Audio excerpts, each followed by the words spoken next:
Hey, good morning, it's Dale. I know, coming out of the darkness, eh?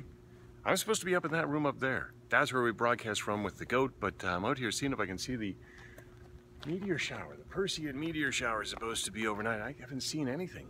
I must have missed it.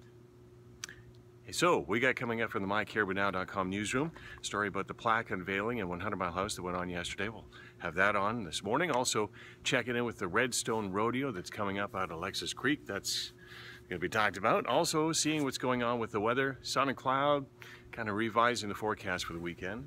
Then we're going to talk a bit about the Olympics and what's going on in Rio. And also checking in to see if we got any results in from the Dairy Queen Miracle Treat Day that was yesterday.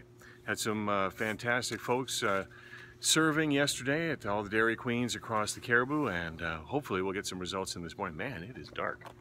Anyway, I better get inside, get all the show prepped up for you guys, and get it ready to go this morning. I can't see any of these meteor showers, but maybe you can anyway. If I don't see you, I'll talk to you on the radio. Bye for now.